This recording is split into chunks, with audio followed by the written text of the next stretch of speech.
Hey there, welcome to day 1095 of What You Up To Now. Sharon Horne-Ellstrom here, documenting my journey as I transition from the brick and mortar corporate world of business to the online world of business.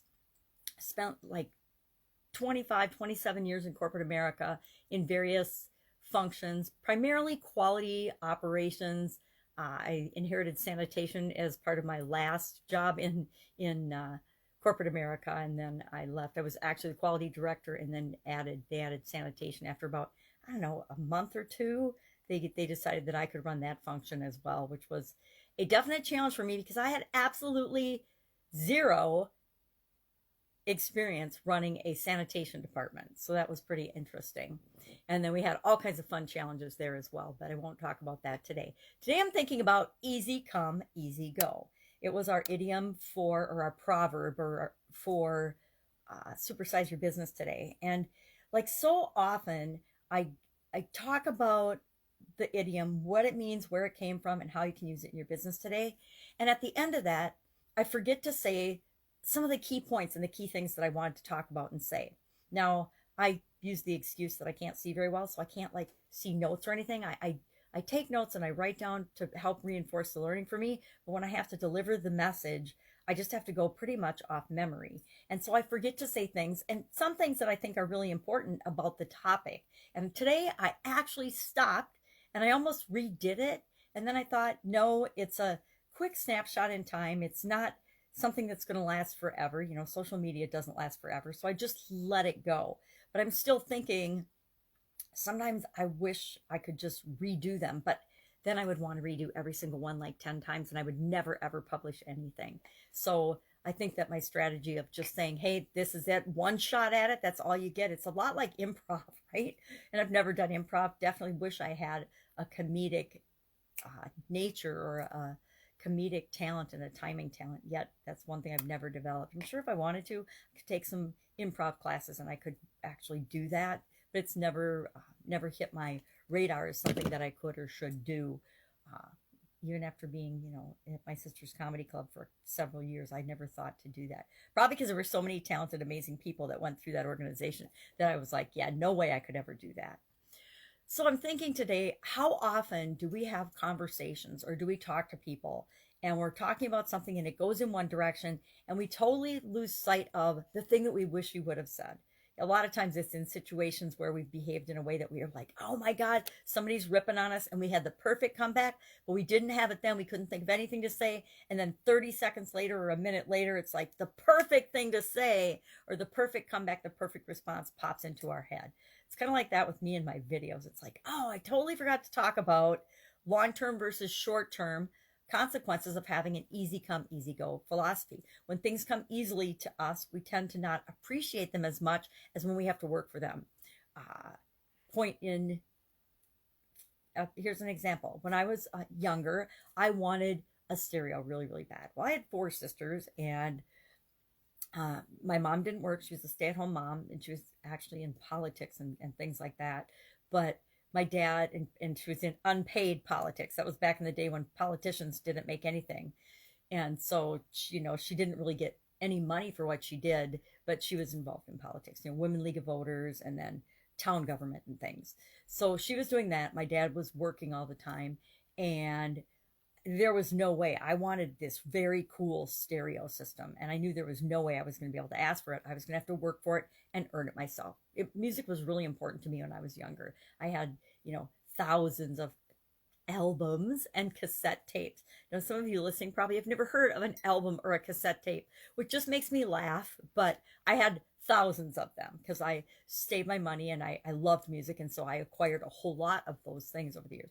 And they didn't come easy. I had to work really hard to earn that. It took me, I think, 2+ years to earn the money for my stereo so I would have it to go to college with me.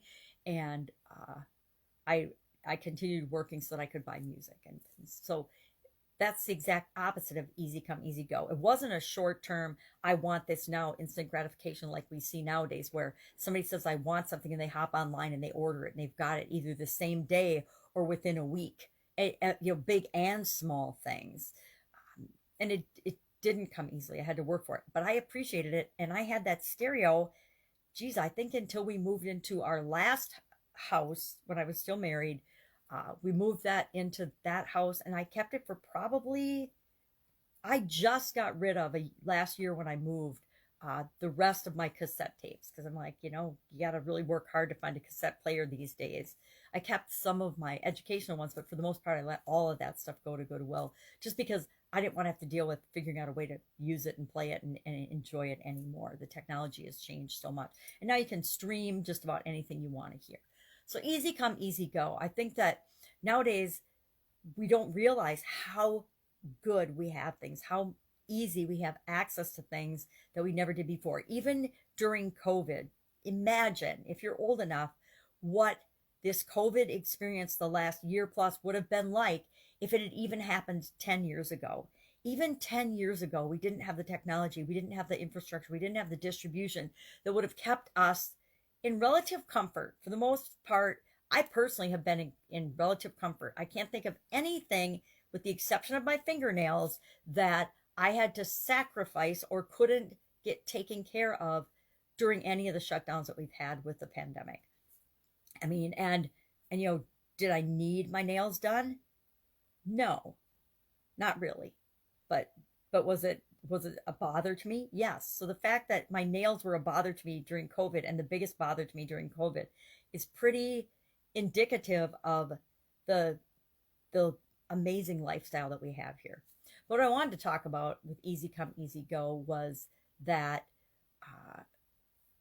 things that come easy seldom last. Money, fame, fortune, influence, things that come really easy. Think of the whole 15 minutes of fame thing. It's a real phenomenon. 15 minutes of fame, you're famous, and then you're a nobody again. You're nobody, famous, nobody. Especially with social media, things change so quickly and so dramatically. You can be, superstar influencer, and somebody starts some negative rumors about you, or Twitter or Facebook or one of the Google or somebody decides that you're not person non grata, and you can be erased from the social media platform. Look at our president. If they can do that to former President Trump with the push of a button, and there have literally been zero to no consequences thus far, doesn't mean there won't be, but thus far, they have not faced any consequences except for losing billions of dollars and billions of followers. So that might be a consequence, but I don't think it phases them because they have so many billions of dollars. But you can lose everything overnight if you're building on a foundation of clay or a foundation of sand. It depends on what your base is. President Trump's going to be fine. He's got a base of well over half the country. I don't care what anybody says. Well over the half the country supports him and supports the changes to our political system and the world and the way things have done. The good old boys network, which is common in corporate America, the political way of doing things. It's going to implode itself. People are not going to sit back and tolerate it because it's not right. It's not constitutional. It's not what the foundation of America is based on. It's the same thing with short-term versus long-term strategies, tactics, hacks, cheat codes. I'm one of those moms that would never buy my son cheat codes for his video games, which irritated the daylights out of him because his friends would kick his butt until he actually got really, really good at the games. Because I think that if you take the easy way out, if you use the hacks and the shortcuts, they'll work in the short term. They'll get you instant gratification and short-term results, but they don't build the foundation and the skills that you need to create the long-term results that you want in your life. It's like being authentic and truthful in who you really are versus wearing a bunch of masks in the world. It's about acting out of what's right to you with integrity, creating real things in the world that make a difference and make the world an actual better place, not just that make your world a better place. If you're out to make the whole world a better place and people around you better, and however big you define that world, maybe making the world a better place in your mind is making your family solid and secure and a great setup for your family. Unless I'm not even going to go there, but you decide what kind of an impact that you want to have. But you do that without hurting other people, and that's my qualification. My qualifier is that you're authentic, you're truthful, you're who you really are. You act with integrity and values and create real things in the world. You don't cheat your way or lie your way or have fraud or illegal activities to get your gains. I think of drug dealers. Now, drug dealing is, and I don't know anything about it. I'm totally naive, but I watch a lot of movies. Drug dealing, quick, short-term way to make money and survive. Doesn't really have a long-term outlook, right? If your choice of occupation is to be a drug dealer, the chances are very high that you're going to end up dead or in jail. Versus if you're going to become a business owner, an entrepreneur, it's going to take you longer to get hold and make your mark and create what it is that you want in the world.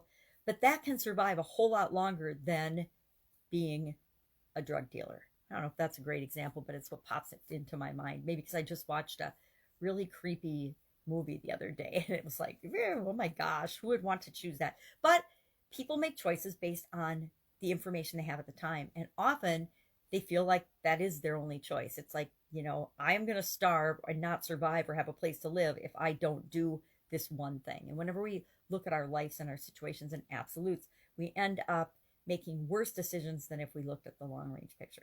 So easy come, easy go. Really interesting idiom. Really been around since 400 BC, some version of it in Chinese. And there's been movies, and there's an Elvis Presley movie, there's a book, there's a song, there's all kinds of things. And it's been popular my whole life. It was in a song in 1963. I was born in 60. So for the most part of my life, in the 1800s, the word easy was substituted for quickly or lightly come, lightly go. They all mean the same thing. What comes really easily to you can slip away easily as well. But I meant to talk about the whole shortcuts, hacks versus in short-term approach to things versus the long-term approach to things. And I didn't talk about that, but I think it's important. And I think it's up to each and every one of us as human beings to decide what route and what path we're going to take. And again, it's going to depend on your situation, what you think you have to do to be successful, to live with yourself and to survive. Easy come, easy go. I think of people that are unfaithful in their relationships, right? People that cheat in their relationships tend to cheat in other areas and aspects of their life as well, just so you know.